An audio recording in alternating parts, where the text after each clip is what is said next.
Chapter 42। अब आगे। विवान निमी का चेहरा पकड़ अपनी ओर घूमता है। निमी की आंखें नम थी लेकिन वो अपने आंसुओं, अपने इमोशंस पर कंट्रोल कर रही थी। विवान निमी की आंखों में देख बोला, 7 साल तुम्हारा इंतजार किया और तुमने उस ऋषि के साथ। इतना बोल विवान खामोश हो जाता है। निम्मी हैरानी से विवान को देख रही थी। वो उसकी बात समझ नहीं पाए, आखिर वो कहना क्या चाहता है।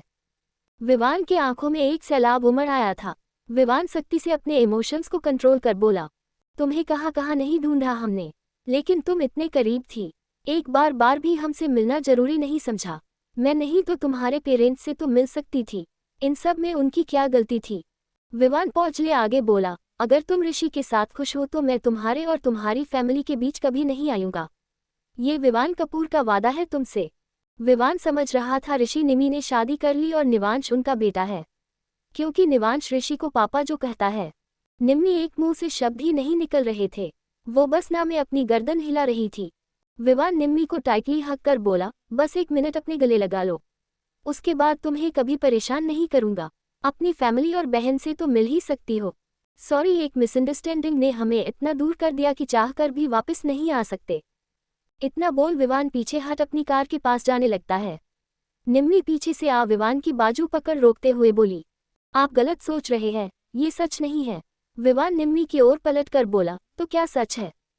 निम्मी, मैं सच को एक्सेप्ट कर चुका हूँ, मैं अपना वादा निभाऊंगा। इतना बोल अपना हाथ छुड़वा अपनी कार के पास जा बैठे को होता है कि निम्मी चिल्लाते हुए बोली, अब एक नई गलतफहमी फिर पाल रहे हो तुम। लेकिन विवान बिना कुछ सुने वहां से चला जाता है। निमी अपनी कार के बोनट पर हाथ मारते हुए बोली, ये कब खुलकर बात सुनना पसंद करेगा। निम्मी गुस्से से विवान की जाती हुई कार को घूर कर बोली, तुम्हें गलतफहमी में रहना पसंद है ना तो रहो, मैं भी तुम्हें नहीं बताऊंगी निवांश के बारे में। मैं गिल्ट में थी कि मैंने आपसे आपके बेटे को दूर रखा, लेकिन आप इस लायक ही नहीं है कि सच बताया जाए। अपनी जलती निगाहों से विवान को घूर रही थी। दूसरी ओर निमी जब ऑफिस जाती है, वो ऋषि उसके केबिन में बैठा उसका वेट कर रहा था। निमी को गुस्से में देख बोला, क्या कुछ हुआ है। निमी अपना फोन सोफे पर पटकते हुए बोली, वो खुद को समझते क्या है, कुछ भी उल्टा सीधा सोच लेते हैं। ऋषि अपनी जगह से उठ निमी के पास आ उसे सोफे पर बैठाते हुए बोला, दी, एक गहरी सांस ले फिर बताए क्या हुआ। निमी ऋषि को बता देती है कि विवान सोचता है कि निवांश ऋषि का बेटा है।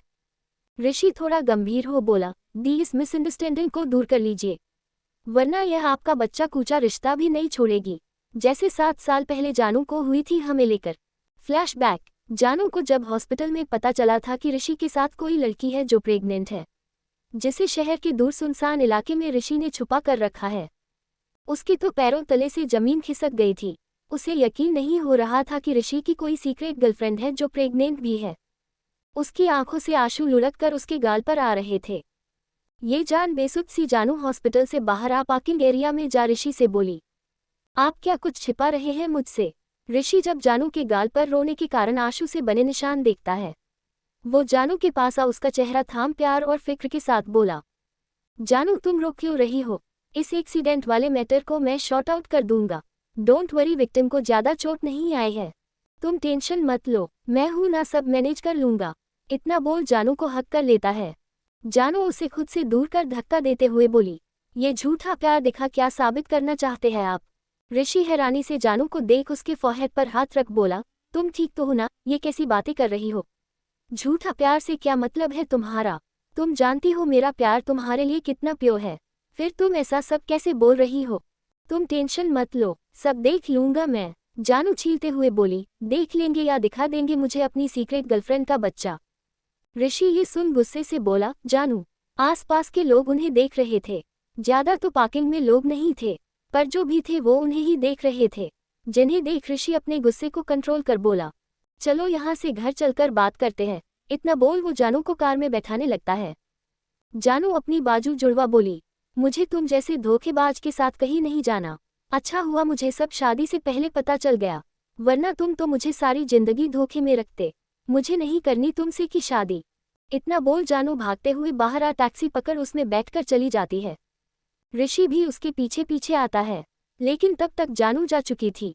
Flashback and. ये सच ऋषि निमी से बोला, दी, आप नहीं जानती उसे सच समझने में मैंने कितने पापड़ बेले हैं। ऐसा ना हो कि आपके पापड़ बनने से पहले ही बेकार चले जाए। वो वियान तो पागल है, आपको तो उसे सच बताना था। मैं बात करूं, अगर आप कहे तो। निमी रिलैक्स हो सोफे से कमर टिका सीलिंग को घूरते हुए बोली। उसे इतनी बड़ी गलत फहमी है, क्या वो मेरी बात पर यकीन करेंगे? ऋषि निम्मी का हाथ थाम बोला, जरूर करेंगे। आप एक बार सच कहिए उनसे। दूसरी ओर वासु वेदा को हॉस्पिटल से पिक करने जाता है। ये वासु का रोज का था।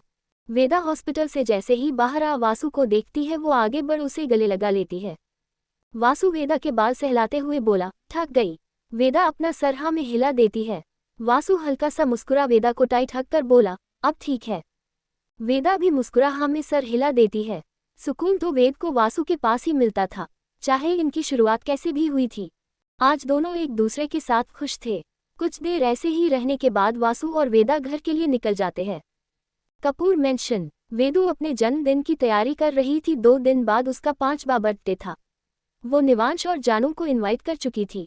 जैसे ही विवाह घर आता है, वासु जो लिविंग एरिया में वामिक के साथ बैठी अपनी डेकोरेशन सेलेक्ट कर रही थी, वो दौड़कर विवान के पास जा उसे गले लगा बोली, डैडी, इस बार मैं अपने बर्थडे पर अपने 2 नई फ्रेंड्स को भी बुला रही हूँ। विवान वेदू को गोद में उठाते हुए बोला, मेरी प्रिंसेस जिसे चाहे उसे बुला सकती है। वीनू अंदर आते हुए बोली, नए फ्रेंड्स के चक्कर में अपने पुराने फ्रेंड को मत भूल जाना। वेदू क्यूट सा फेस बना बोली, अरे हाँ, मैंने वेद, बाउजी, नानू, नानी जी, मामा मामी, मिष्टी को तो बुलाया ही नहीं। मैं अभी उनके पास कॉल करती हूँ। इतना बोल वो विवान से बोली, मुझे नानू से बात करनी है। आप फोन कीजिए ना डैडी। विवान थोड़ा उदास हो जाता है, क्योंकि निम्मी के जाने के बाद से साहिल विवान से उखड़े रहने लगे थे। वो ये बस अपनी वेदू की खुशी के लिए ही आते थे, वरना उन्हें यहाँ आना भी पसंद नहीं था। वीनू बोली, चलो मेरे पास आओ, मैं आपकी बात सभी से करवाती हूँ। इतना बोल विवान की गोद से वेदू को के अपने रूम में चली जाती है।